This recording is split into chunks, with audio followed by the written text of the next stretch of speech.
Hello everyone, আমি এখন যাচ্ছি তিয়াশা বুড়িকে স্কুল থেকে আনতে। দেখতেই পাচ্ছেন রাস্তার অবস্থা খুবই খারাপ, কারণ রাস্তার কাজ চলতেছে।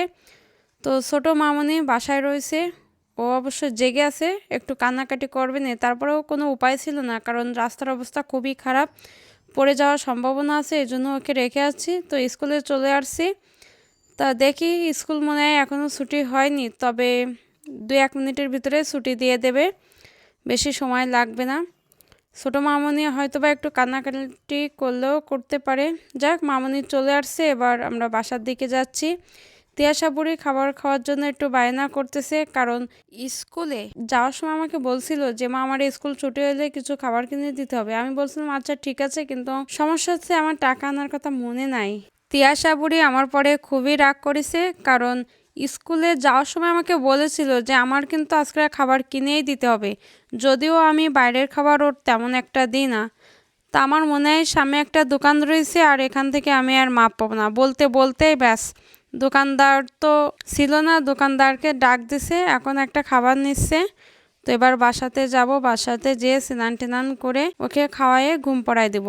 তো এখানের অবস্থা দেখেন কি অবস্থায়। এখান থেকে তো এই যে তিয়াশা বুড়ি, আমি, তারপর ছোট একটা মামনি কোলে থাকলে পার হওয়া খুবই কষ্টকর হয়ে যায়।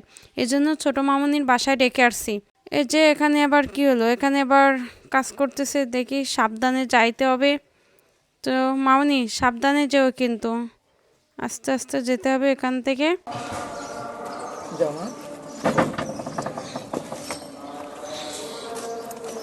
যাও।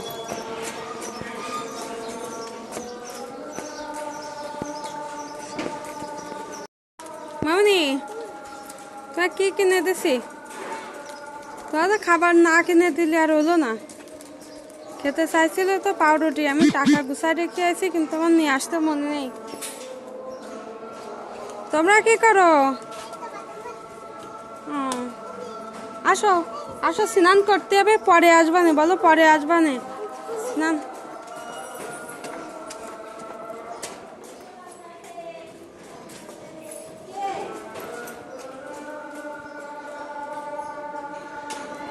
মামনি, মামনি, তোমার কি স্কুলে যাইতে ভালো লাগে? স্কুলে কথা বলতে দেয় না? তো স্কুলে কি সবসময় কথা বলতে হয়? একটু পড়াশোনা করতে হয়, একটু লিখতে হয়, একটু